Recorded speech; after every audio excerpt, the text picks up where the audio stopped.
Kita sudah melihat IHSG pada pagi hari ini menunjukkan optimisme yang sangat kuat begitu menguatnya bahkan hampir 2%. Ini bisa dikatakan membalas pelemahan yang juga di akhir pekan lalu cukup dalam. Mungkin boleh analisis Anda Mas Elvan berkaitan dengan penguatan IHSG ini sebenarnya apa yang menjadi dasar terjadinya kinerja positif pada siang hari ini. Silakan. Ya betul. Pertama kita melihat di perdagangan terakhir di hari Jumat pekan lalu memang indeks kita kan mengalami tekanan yang cukup signifikan gitu ya. Bahkan hampir sempat menyentuh 3%, kemudian akhirnya ditutup sedikit membaik di sekitar 2,5%. Kemudian kalau kita melihat sepanjang pekan juga IHSG kita tuh mengalami pelemahan bahkan hingga 4% gitu dalam sepekan.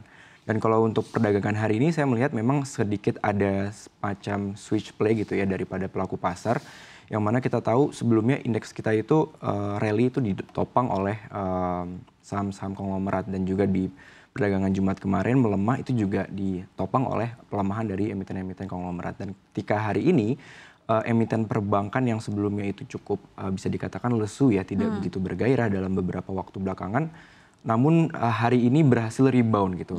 Dan itu angkanya cukup besar gitu ya, 4 perbankan besar kita di atas 5% semua menguatnya, dan itu tentunya menjadi penopang terbesar pada pergerakan indeks kita di hari ini, saya melihat seperti itu. Oke, sebelum kita masuk ke katalis ke sentimen-sentimen baik dari dalam negeri dan juga luar negeri, saya ingin melihat juga secara sektoral seperti yang sudah Mas Elvan singgung. Tadi kan ini adalah sebuah fenomena yang sebenarnya ditunggu-tunggu begitu ya. Betapa penguatan dari finance ini akhirnya kembali menjadi tulang punggung dari penguatan IHSG sendiri. Tapi kan ini kalau kita bandingkan dengan beberapa waktu terakhir, beberapa waktu lalu, betapa saham konglomerat ini masih terlalu mendominasi. Apakah ini bisa dikatakan menjadi momen yang istilahnya titik balik buat IHSG untuk kembali melihat kinerja secara general tapi kembali ke perspektif fundamental? Bagaimana perspektif Anda, Mas? Iya, kalau saya melihat saat ini masih dalam jangka pendek saja gitu ya. Karena kalau kita melihat betul memang pergerakan indeks kita selama ini beberapa waktu ini kan ditopang konglo, dan kemudian saat ini hari ini khususnya itu ditopang oleh perbankan. Dan kalau kita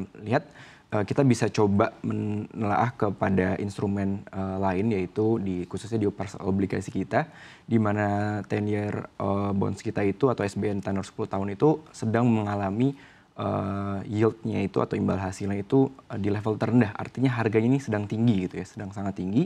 Dan saya melihat akan dari pengaruh daripada yield yang sangat rendah tersebut, yang mana investor jangka panjang dan juga institusi yang biasanya mencari safe haven atau semacam instrumen yang lebih aman gitu ya secara risiko, tapi saat ini harganya sudah cukup mahal, itu mulai mengalihkan seperti itu, mulai bisa mencari alternatif investasi yang pertama aman juga, kedua menghasilkan return yang bisa dikatakan cukup bisa dibilang nyaman ya, aman, artinya di sekitaran 5-10%. Dan kalau kita melihat salah satu opsinya kan memang perbankan ya, dengan yield dividen yang ditawarkan per tahunnya sekitar di atas 6 sampai bahkan hampir 10%, tentunya ini menjadi sebuah opsi yang sangat menarik di saat imbal hasil SBN kita sedang terendah-rendahnya atau harganya sedang tinggi-tingginya. Kalau kita lihat appetite investor asing terhadap pasar domestik kita sampai saat ini seperti apa? Kalau investor asing saya melihat masih cukup pesimis gitu ya terhadap pasar keuangan kita, khususnya bahkan di 3 instrumen utama seperti SBN, saham dan juga SRBI kita di pekan lalu itu semua instrumen ini mengalami outflow dari sisi asing. Jadi saya melihat asing masih belum begitu bergairah, cuma nanti kita mesti lihat khususnya di hari ini bagaimana porsi daripada asing itu masuk kembali ke dalam pasar modal. Karena biasanya dengan menguatnya perbankan itu biasanya ya didorong oleh salah satunya investor asing. Jadi hari ini perbankan kita menguat kembali untuk pertama kalinya ya di atas 5% dalam beberapa kurun waktu beberapa lama ini. Jadi saya merasa mungkin bisa jadi asing ini memainkan peran sih seperti itu. Oke, berharapnya demikian, dan karena memang kalau kita lihat secara data investor asing biasanya baru rilis entah pada saat penutupan atau besoknya gitu. Selanjutnya yang menarik untuk dicermati kan sebenarnya begini, IHSG ini kan digadang-gadang akan menjadi dalam tanda kutip pelariannya investor asing di tengah semakin stabilnya kondisi ekonomi global. Kondisi secara general mulai dari perang yang memang sudah mulai menunjukkan tanda-tanda perdamaian, kemudian juga di sisi lain ada beberapa negara-negara yang juga disebutkan salah satunya Amerika Serikat yang sedang shutdown juga. Sebenarnya ada potensi harusnya investor asing ini masuk ke Indonesia.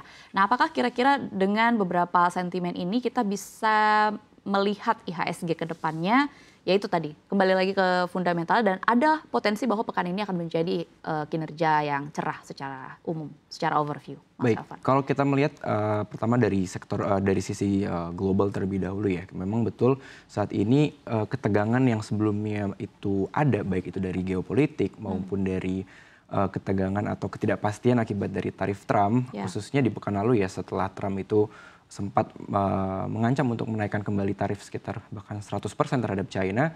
Namun di akhir pekan itu mulai dipatahkan argumen tersebut oleh Trump sendiri. Akhirnya itu tentunya membuat pasar keuangan global ini mulai kembali tenang gitu. Dan itu kan terlihat juga dari harga safe haven aset emas global itu kembali mengalami koreksi setelah rally panjang. Dan harapannya betul sekali dengan kondisi global yang sudah mulai membaik dan kemudian ditambah dengan ekspektasi The Fed yang kan depan itu akan ada FOMC gitu ya. Dan harapannya sih dengan kita melihat indikator ekonomi yang ada, The Fed itu kembali akan memangkas suku bunganya paling tidak 25 basis poin, dan harapan tersebut apabila betul terrealisasikan akan sangat berdampak positif bagi pasar keuangan tanah air ya, khususnya dari pasar saham kita. Sepertinya investor asing ini bisa kembali mulai risk on gitu ya, dengan masuk ke emerging market termasuk Indonesia. Dan kalau kita lihat saat ini kan memang harga-harga dari safe haven dan juga instrumen-instrumen lain itu sedang tinggi-tingginya. Artinya memang dengan kondisi yang banyak aset-aset yang sedang tinggi dan kemudian indeks kita khususnya di emiten perbankan itu sedang murah-murahnya. Jadi menawarkan sebuah peluang yang cukup baik, cukup menarik bagi investor asing harapan